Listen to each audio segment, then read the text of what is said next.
Aisling here and welcome back to my channel. Today's video is an in-depth flawless base. I've done a couple of these before in the past and I've been asked to do an up-to-date one. My techniques haven't changed that much, but there might be a few different products in this. First thing I just want to initially say before I get into the video or talk about any makeup products at all, the first thing you want to do is start out with a beautiful base, and I think we all have one of them. Everybody's face is beautiful. We're all beautiful in our own different ways, and I think it is important to make sure that your skin is the best that it can be by not eating rubbish food like trans fats, saturated fats, a lot of sugars. Avoid them at all costs. Try and make sure that your diet consists a little bit more of vegetables and fruit, and that you're eating leaner meat and things like that, that you're not eating deep fried or saturated fats. If you can make one single change to achieving that flawless base, it would be actually to make sure that your skin is at its best by making sure that what you put into your body is the best type of food that you possibly can. So with all that being said, I'm going to talk about how I apply my makeup to get a flawless base. In a lot of people's opinion, this is an awful lot of makeup. That's okay, that's your opinion. For me, this is just what I want to wear when I look for a more flawless complexion, and these are the steps that I take. You might think it's an awful lot, that's fine. Everybody has their own opinion and they're all entitled to it. I'm going to talk about the products that I use. All of them are drugstore or really easy to get and they're all affordable. Hop into the video right now. Cue the naked face. Right, well, what I initially need to do is get my hair out of my face because you want to be able to work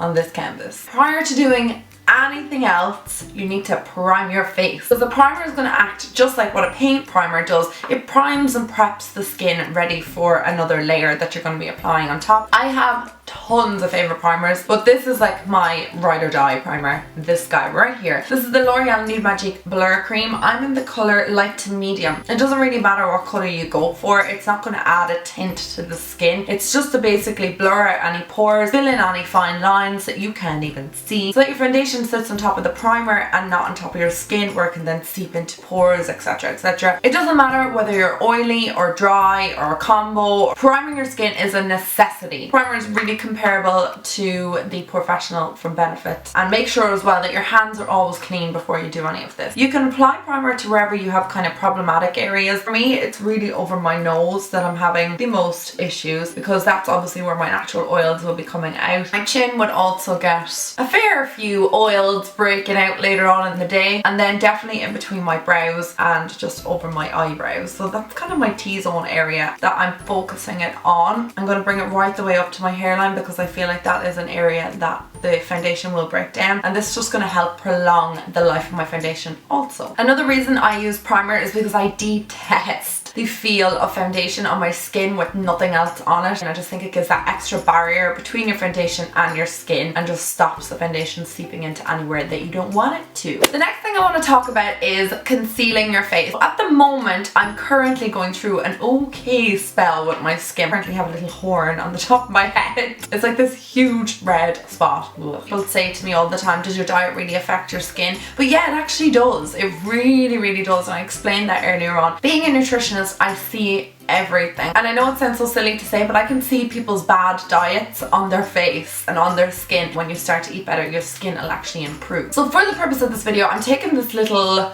quad thing. This is from Bachelor Studios. It's really, really, really affordable, but it's not a drugstore concealer. I don't have a drugstore concealer like this because I have no need for it. Catrice do a fantastic one. It's a little palette and it has all your shades in it. I'm actually going to apply that onto this little demon thing on my forehead, and you will initially see that it's almost highlighting the area, but it's going to neutralize once you apply your foundation. Taking my clean finger again, I'm just going to blend out the edges, because I obviously don't want the edges of it to be really noticeable. Also, never go in with a concealer like this under your eye. It's way too thick and you'll just end up creasing that whole under eye area. Next up, we're going to use our foundation. The one that I'm taking today is my L'Oreal Infallible 24 Hour. This is one of my Holy Grail drugstore foundations. I love this. I discovered it about a year and a half ago. I am still a huge fan of the True Match, but I just thought since my last video contained True Match, we'll try something different. Sure, why not? I'm not going to talk too much about matching foundations in this video because I have another one that I will link down below of how to match a foundation, etc. I always apply my foundation to the back of my hand. The reason why is the product is actually warmed up. You're able to kind of blend it onto the skin a little bit easier. It's just my personal preference. I'm using a beauty blender because it's the easiest thing I have to hand right here, but the complexion sponge from Real Techniques is excellent. excellent, and that would be what I would recommend from the drugstore. I'm just using this because it's right in front of me. It is clean, it's just stained. I'm going to take my product on my beauty blender onto my primed skin, and I'm going to bounce the foundation onto my skin. Also, don't be fooled by this foundation. Sometimes you put it on and it looks really light, but once it oxidizes, it actually goes a little bit more closer to your skin tone. You can use a brush. I recommend a ton of different brushes. I will link down my favorite brushes video below, but one that I highly recommend, but it is from Sigma, and it's their F80 Kabuki brush. Oh my god, it just made my skin look flawless and airbrushed. Foundation also was created to hide any imperfections on the skin. It's not to be a mask. I know it's a lot of makeup, I understand that, but you want to look like yourself with just a little bit more polish. Hugely important to remember to bring your foundation down your neck, because a dead set giveaway that you're wearing foundation is an unblended neck and you're left with that dramatic line. Also, make sure that you blend it right back into the hairline, obviously not going into your hair, and then back onto your ears. So currently at this moment I am happy and content with the way my foundation looks. I think it looks as airbrushed as I'm possibly going to get it. So I'm going to go on to my next step. So I'm taking a thinner consistency concealer than the one that I took earlier on. This is a runny concealer. The one that I'm using is the L'Oreal Perfect Match Concealer, and I'm in number 2 Vanilla. I love this concealer. I've talked about this a lot. It's full coverage. It doesn't crease. It's really great at brightening underneath the eyes, and that's why I use it. And how I apply it is in like a triangle position underneath the eyes. This concealer does not get enough hype in my opinion. If you want to balance out the rest of your face, you can apply a bit down your center of your nose. You can apply it in between your brows. Also apply a little bit on the chin and a little bit over the upper lip. Next step is blending. You can use your beauty blender again, or you can take a brush, but I'm taking my beauty blender. And again, we're just doing that bouncing motion. We're not swiping or pulling, we're just bouncing the concealer underneath the eye and blending it out. Now, you do not want to be left with any harsh lines, and I understand that this concealer is a little bit too light for my skin right now.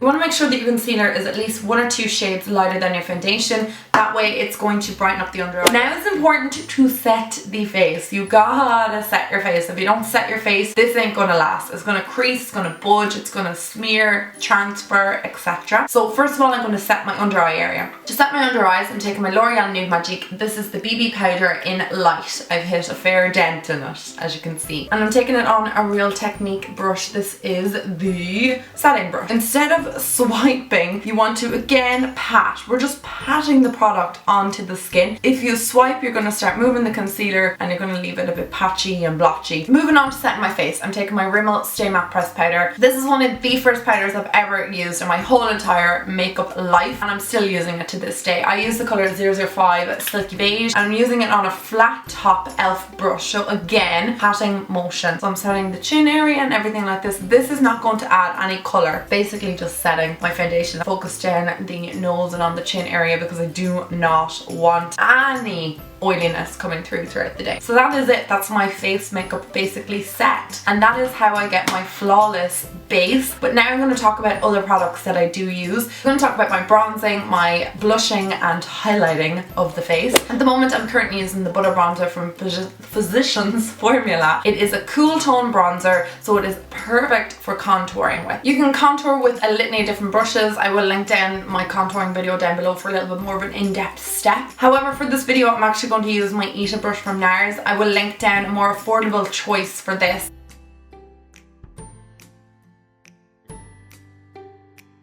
So I'm just contouring around the perimeters of my face just to add a little bit more shape to the face. This all adds to the effect of the flawless base. And now I'm going to do my blush and highlight, and I'm taking this Rimmel, what do you call it? This is the Trio. Golden Bronze is the name of the trio. I will link it down below, don't worry, everything will be linked in the description. I'm going to take my blush. I feel like this is so close to NARS's Orgasm. I'm taking it on a Morphe M436 brush, applying it lightly to the apples of my cheeks but bringing it back. Finally, to highlight, you can use any sort of brush that you want. I'm just taking a little cheap fan brush. I'm just going to apply the highlight to the highest points of my cheekbones. I'm going to apply a bit over my brow because why not? and a bit over my upper lip. But that is my techniques to getting a flawless base. I hope I was helpful in some way, and I hope there was some products that maybe you would like to try out. Please let me know if my techniques helped you guys. I really hope they do. When you get to this stage, you want to set your makeup. This is the makeup mist and set. I'm gonna just do a little bit right now. Oh. I always frighten myself when I spray that. This is really affordable, and I find that it's great at setting your makeup. I only use like makeup setting sprays in the summer, or when I know I'm going to be out and about all day or going on a night out and I just want my makeup to last. So guys, I hope that helped you. Please thumbs up this video if you did enjoy it, and I will talk to you in my next one. I love you guys so much. Mwah. Bye!